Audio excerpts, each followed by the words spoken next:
I wanted to talk about power. Not work over time kind of power, but social power. The ability to influence the behaviour of others. Social psychologists John R. P. French and Bertram Raven studied social dynamics in the 1950s and 60s and put forward a model of social power which identified 6 power bases, ways that humans influence each other's behaviour. You can find more information about French and Raven's bases of power on Wikipedia. Coercion and reward are considered the 2 forms of hard power. Legitimate, expert, and referent, the 3 forms of soft power. Just in case it's not clear what these words mean, reward power is probably self-explanatory. The ability to grant a target's wishes, desires, or simply their needs provides the motivation for someone to act in the way an agent wants them to. In role-playing games, character rewards need careful thought. In my D&D campaign, an NPC offered the PCs a huge amount of money to do something that, as a group, they didn't really want to do. Because the PCs were not motivated by money, offering the characters financial gain was the wrong approach. That NPC now knows that and has had to adapt their plans. Coercion is the use of force, be it physical, economic, political, or emotional, to gain compliance with an action that goes against a target's otherwise unhindered desires. Coercion is like a shadow of reward power, because it is often the result of providing relief from the pain inflicted by the agent as a reward for compliance. Similar to rewards, it's ideal if the GM can identify what a character values. Heroes are notoriously hard to push around by threats of violence to themselves, and so villains might need to inflict pain on their loved ones or innocents to gain compliance. Legitimate power is that afforded by titles, roles, and positions. If someone in a role, assigned, elected, or claimed, has the power to punish and or reward, then that position has social power. Other forms of legitimate power include reciprocity, the feeling of needing to reciprocate when someone does you a good turn, and equity, in the feeling of compensating others who we recognise we have harmed. Also, dependence, when duty and social responsibility grant someone power over others, such as parents or guardians, for example. Expert power is that granted by knowledge, experience, and wisdom. If someone who knows what they're talking about tells you to do something, then you may be inclined to perform that action as opposed to an alternative that does not have expert support. That is a form of power. Fantasy wizards and sages are sometimes consulted by PCs. It might be in a wizard's wheelhouse to advise the party to leave a certain place alone and plot to get the treasure themselves, perhaps because they are in debt to the powerful Thieves' Guild. Referent power is the power of the tribe, including celebrity, charisma, and likability. It is the power present in membership of organisations and groups. It revolves around identity, group membership, in-group versus out-group, the need to belong and the fear of being exiled.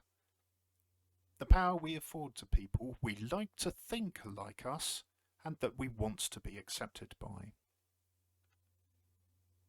The modern sins of virtue signalling is a symptom of referent power. wanting to belong to a group, so demonstrating behaviours that we believe are characteristic of that group. We might also be inclined to call out behaviours we don't think should be exhibited by people who are notionally in our in-group, even if there is no consensus about group identity. Accusations of sexism, racism, homophobia, transphobia, toxic masculinity, extremism are all exercises in referent social power. The first 5 power bases are arguably all forms of reward power, just some more indirect than others.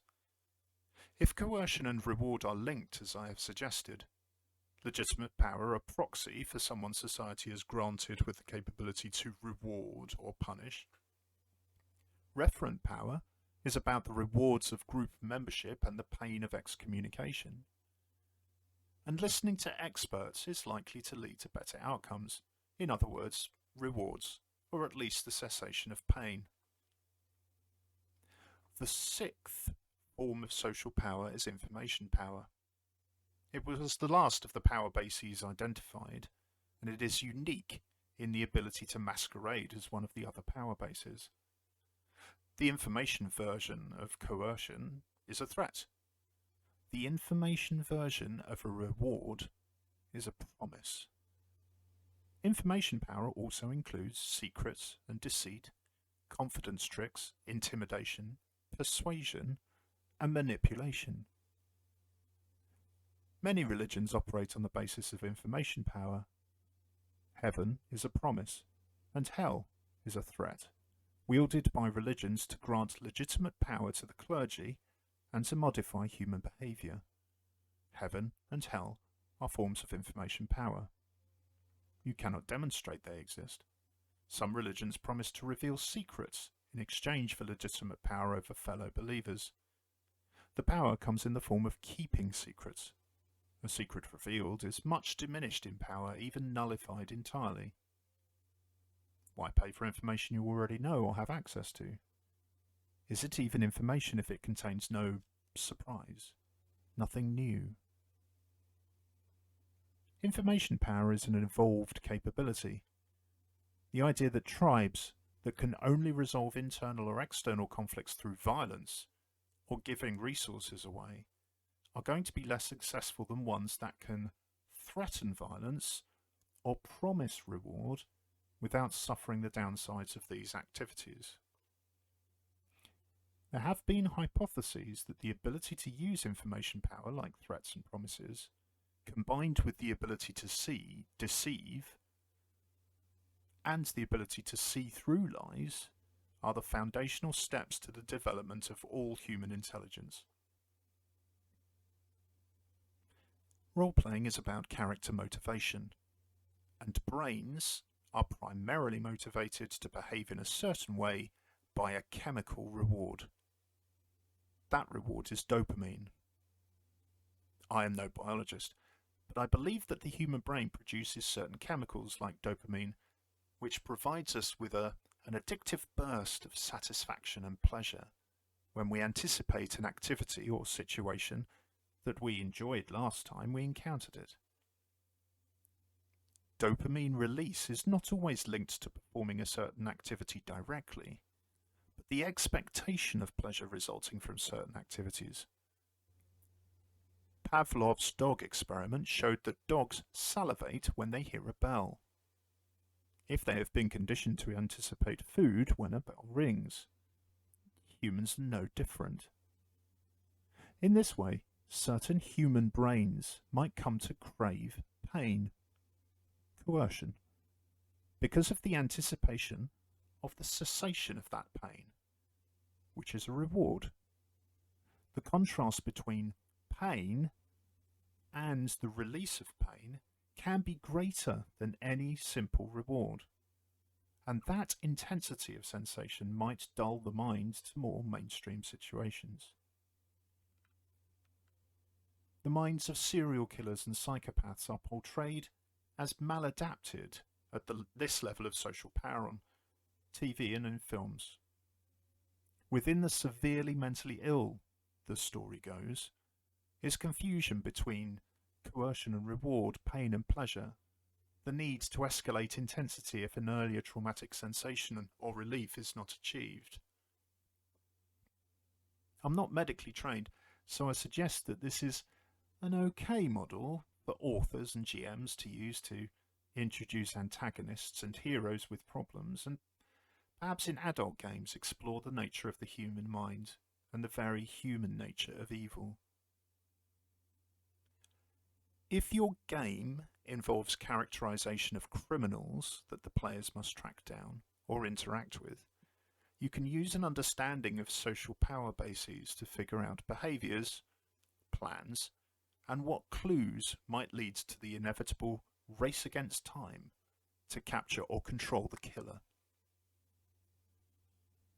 I am assuming that all sentient races in a fantasy or science fiction setting have some kind of mechanism which aligns broadly to the way that human brain functions. You can vary the intensity of the power bases for an entire race, and that might be an interesting experiment to create alien cultures and odd social behaviour. As an example, I once roleplayed as a Kunari mage in a role-playing game set in the world of Dragon Age Origins. Kunari enslave and mutilate their mages because in the setting, mages are prone to being possessed by demons, and Kunari mages, called dangerous things, are naturally very powerful. In response, they have a handler. They're collared, masked, chained, and are never left alone. My Kunari mage lost her handler, but could not bring herself to self-terminate as she had been instructed. However, she did cling to her upbringing and beliefs, demanding that the party bind her at night, and denying herself anything that might spark a desire in herself. She was effectively phobic to reward power. She had a phobia. And given that almost all sources of power eventually lead to reward power, she became incredibly suspicious, but thus quite resistant to being manipulated by others and by the situations that she found herself in. If you can come up with a coherent alternative decision-making process for your world building, then well done. It would be an incredible alien concept indeed and a wonder to roleplay interactions with. But I will say best of luck. Given that human thought and decision making is more familiar to everyone who's playing, and such an alien process would be exhausting to maintain during a game, GMs who are playing many characters are well advised to stick to simple human NPCs, or those capable of human-like thought, and let one character players take on more complex characterization. Vulcans from Star Trek is another classic example of an attempt at an alien psychology. Vulcans are a people who have adopted logic, prioritization of expert and information power, to try and quell raging racial emotions. This has its ups and downs, and it's fun to watch the contrast between Captain Kirk's frequent descent into punching people, kissing people, promoting membership of humanity in bizarre situations, and pulling rank, and Spock, who mainly relied on expert and information power. In summary, for a GM wishing to influence players and subsequently influencing characters, and for players figuring out how their characters influence those around them, a working knowledge of social power bases and social power dynamics can be helpful. I hope this has whetted your appetite for different styles of power play in your games, perhaps which don't have to involve violence. I'm not proposing to use it for games where players are looking for high fantasy romps, space opera or pulp adventure, but for games of intrigue, politics and investigation, Or, as a palate cleanser, have a play with social power and see what it inspires. What?